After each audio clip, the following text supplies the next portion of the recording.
Não faz algum tempo que a gente fez um vídeo aqui no canal comentando sobre questões de abuso sexual dentro do contexto de igreja. Conversamos bastante a respeito disso, citamos vários casos de ministérios internacionais que estão envoltos nesse tipo de polêmica e falamos sobre a importância de que cristãos recorram à justiça a fim de proteger vítimas em casos tão graves. Mas não foram poucos os comentários que eu recebi, não no YouTube diretamente, mas de pessoas aí dos meus círculos de conversa sobre o argumento de que cristãos nunca deveriam colocar outros na justiça, mesmo em casos que envolvem atos criminosos, como abuso sexual. Ora, cristãos podem recorrer a tribunais de justiça para casos que envolvam litígio? Bom, muitos de nós achamos que sim, mas o caso às vezes pode ficar um pouco complicado quando a gente lê 1 Coríntios 6, 1 a 11. A linguagem paulina não está somente desencorajando, mas repreendendo com severidade aqueles que recorrem aos tribunais e às cortes de justiça contra outros irmãos. Então, para resolver bem essa questão, a gente tem que olhar para o texto de 1 Coríntios 6, 1 a 11 e entender o que é que Paulo quer dizer pra gente. Seja muito bem-vindo ao 2 Dedos de Teologia. Eu sou o pastor Iago Martins e você está nos escritórios do Instituto Schaeffer de Teologia e Cultura. Esse é mais um De Olho no Texto, o nosso programa de exegese do Antigo e do Novo Testamento.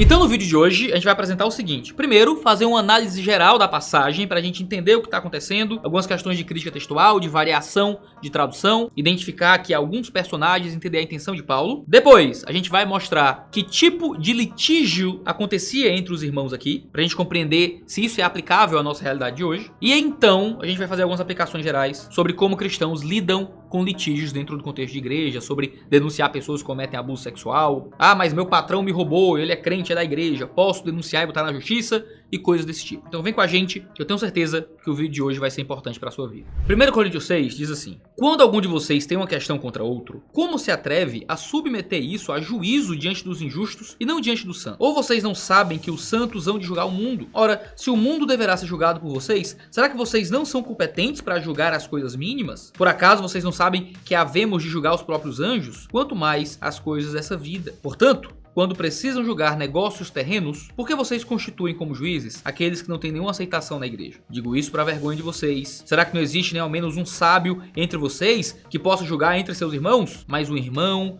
vai a juízo contra outro irmão, e isto diante de não crentes. O simples fato de moverem ações uns contra os outros já é completa derrota para vocês. Por que não preferem sofrer a injustiça? Por que não preferem ficar com prejuízo? Mas vocês mesmos cometem injustiça e causam prejuízo, e isto aos próprios irmãos. Então vamos lá entender o que esse texto quer dizer. Boa parte das questões problemáticas envolvendo a igreja de Corinto dizia respeito a como eles entendiam o uso de sua liberdade. Esse uso equivocado da liberdade fazia com que os coríntios entrassem em desentendimentos, em divisões e até mesmo em litígios. A divisão entre os irmãos é um tema central em 1 Coríntios. Eles preferiam sempre a própria liberdade em relação ao do outro e era difícil por isso que houvesse resolução de conflitos segundo princípios cristãos entre eles. Em vez disso, eles preferiam recorrer aos tribunais para que suas questões fossem resolvidas. O David Prior diz que uma vez que um grupo de cristãos se torne obcecado com seus direitos em vez de suas responsabilidades, haverá problemas incalculáveis até que encontrem o caminho para o verdadeiro arrependimento. Paulo mostra indignação por causa disso, porque os cristãos devem ter uma perspectiva escatológica guiando a sua vivência diária. Então Paulo desafia os cristãos a se lembrarem das responsabilidades que virá a eles quando o reino de Deus estiver completamente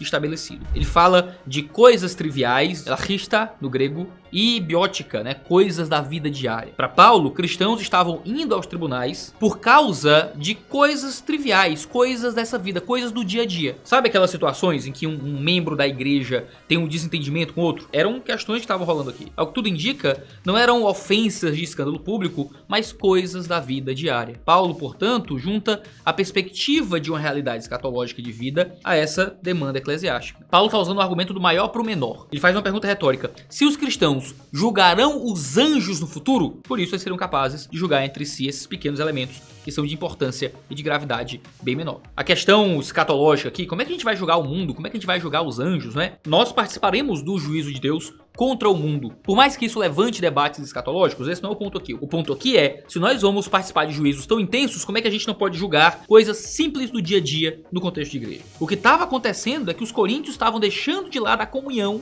por causa de seus próprios interesses. É o Anthony Tisselton que nos ajuda a perceber que a unidade da igreja estava sendo sacrificada por causa de posição social aqui. Olha só, para ganhar uma causa, uma pessoa precisaria dos contatos corretos, ou influências diretas ou indiretas, de modo que ainda que a corte romana pudesse ser respeitável, os magistérios locais permitiam um certo clientelismo. Os ricos, os sábios podiam influenciar as decisões a seu favor. A identidade da comunidade da igreja, então, poderia ser posta em risco ou por praticar estratégias de manipulação à vista de patrões gentios ou advogados legais, que os cristãos ricos poderiam contratar, e o mundo gentílico poderia ser exposto à visão dos crentes obcecados em adquirir propriedades ou de manter os seus direitos válidos em oposição ao serviço sacrificial de outros que realmente se identificavam com o que é ser cristão. Isso certamente faria com que a visão social acerca da igreja fosse diminuída. As pessoas iam olhar para a igreja, aquele grupo novo, e iam entender, poxa, olha só, o argumento que esse cara tá usando contra esse cristão aqui. Esses cristãos são realmente um grupo esquisito, deve ser excluído. Mas é um cristão que tá fazendo esse argumento. Como é que eu vou acusar um cristão diante da sociedade em um mundo onde o cristianismo luta para se estabelecer? Eles podiam argumentar, mas Paulo argumentou em juízo, em tribunais e tal. E o caso de Paulo apelando a Roma e reivindicando a sua cidadania não envolveu um conflito entre cristãos, né, mas entre Paulo e os cristãos de forma geral e as autoridades romanas, né, o grupo gentílico que queria matá-lo. Por isso, eles deveriam ser capazes de julgar as coisas entre si. Usar Paulo como um argumento para poder os irmãos estarem vivendo em litígio um contra o outro não é algo que faz muito sentido, considerando que Paulo não estava processando cristãos aqui. E veja, na argumentação, Paulo importa um princípio judaico para a administração da igreja. Para o judeu, era inadmissível recorrer a tribunais gentílicos para resolver questões da assembleia da qual eles faziam parte. O verso 4, que a gente acabou de ler, apresenta uma variante que vale a pena considerar. Enquanto versões como a NVI traduzem o texto como, portanto, se vocês têm questões relativas às coisas dessa vida, designem para juízos que são da igreja, mesmo que sejam os menos importantes. Outras versões, como a Nova Almeida Atualizada, traduzem dizendo, portanto, quando precisam julgar negócios terrenos, por que vocês constituem como juízes aqueles que não têm nenhuma aceitação na igreja? Ou seja, enquanto versões como a NVI entendem que há um imperativo, designem, significando que há um direcionamento de Paulo para que eles façam o que ele está apontando, versões como a Nova Almeida Atualizada entendem que há uma pergunta que teria efeitos retóricos aqui. A maioria dos teólogos concorda que a melhor tradução seria que Paulo está fazendo uma pergunta. Ele não está ordenando que haja juízo na igreja, mas está levantando uma pergunta aqui. O Simon Kistemaker segue por essa linha, justificando que os 6 primeiros versos desse capítulo possuem várias perguntas. Por isso, dentro dessa sequência, a posição de um imperativo no fim da sentença é um tanto incomum. Então é mais provável que o verso 4 seja um interrogativo mesmo. Essa, de fato, parece ser a tradução mais plausível dentro do argumento de Paulo. Uma vez que os coríntios se acham sábios, e Paulo já havia ironizado essa situação anteriormente na carta, parece ser, mais uma vez, que ele está fazendo provocações diretas aos coríntios. Paulo repreende os cristãos por sua arrogância ao menosprezar os outros. Para Paulo, um cristão de menos importância é tão competente quanto um juiz não cristão. Designar os juízes como adikoi, no grego, pode simplesmente indicar que eles não eram cristãos, como oposição a serem santos, e aqui um sinônimo de descrentes. Seria uma oposição ao status de justificado diante de Deus que os cristãos possuem. No entanto, também pode ser traduzido por injusto ou desonesto ou não confiável, assim informando uma avaliação moral das cortes de Corinto, como aponta o David Garland. Paulo poderia ter continuado a usar de fora da igreja, para se referir aos descrentes aqui, mas o termo parece ser uma avaliação moral mais forte contra os juízes. O Gordon Fee tem uma visão diferente, ele é partidário de que Paulo estava simplesmente declarando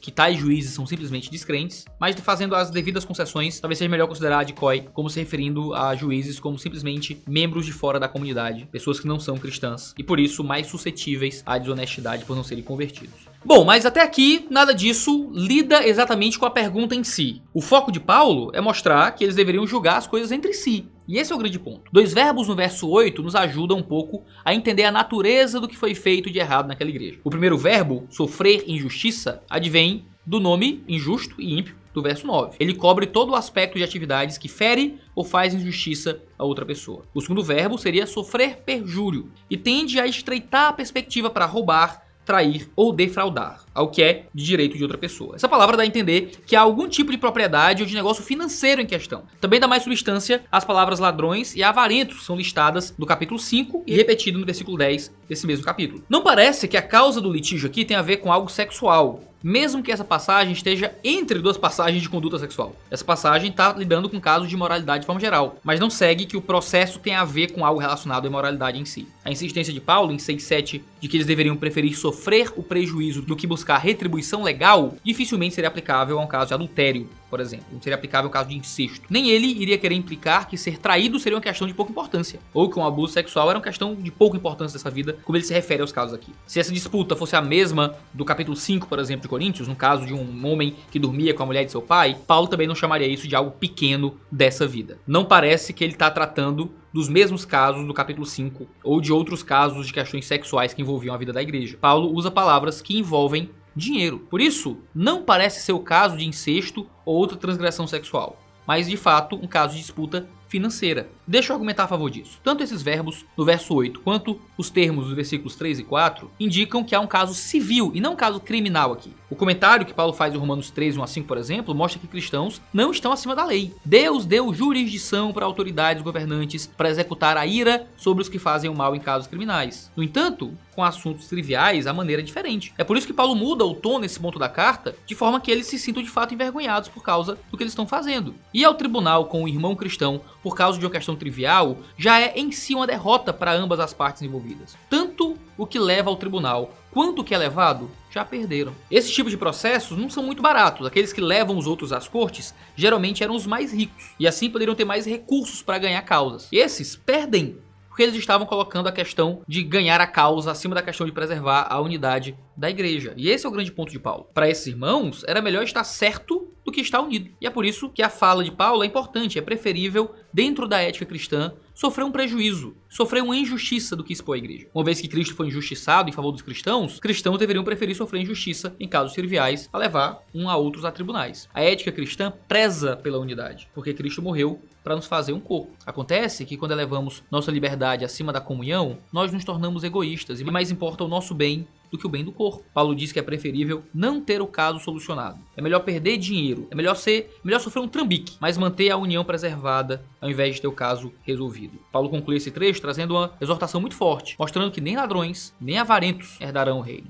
Sendo a questão mais provável aqui uma questão de avareza, Paulo está dizendo que tal postura mostra que a pessoa que faz questão de ir a tribunais por causa disso não herdará o reino de Deus. Aqueles que argumentam que têm fome e sede de justiça e por isso levam outros cristãos à corte por causa de assuntos triviais de vida financeira, nunca serão saciados, porque eles não estão sendo misericordiosos. Paulo não está negligenciando nem fazendo vista grossa ao dano sofrido. Ele admite que um problema existiu, ele entende que há um dano, mas ele sabe que tal questão pode ser tratada na igreja. Paulo também não está dizendo que a pessoa vai ter que sofrer prejuízo sempre e se colocar em oportunidade, sabe? Nada disso. É preferível sofrer prejuízo a levar outro irmão a tribunal. Mas os líderes da igreja e as partes envolvidas podem chegar a um acordo e a reconciliação das partes. Paulo também não está dizendo que o perjúrio, que a fraude tem que acontecer. Se dois irmãos da igreja possuem um conflito financeiro, um não pagou o salário do outro, um pegou dinheiro e não devolveu, eu preciso ir no tribunal para resolver? Não. Porque a liderança da igreja não ajuda a resolver. Pastores, olha, estou enfrentando um problema, eu emprestei dinheiro pro fulano, ele não está me devolvendo, ou eu trabalho pro fulano não quer me pagar, e eu preciso que vocês façam alguma coisa, me ajudem. E os irmãos da igreja, a liderança, os sábios da comunidade pensam a respeito daquilo, dizem, irmãos,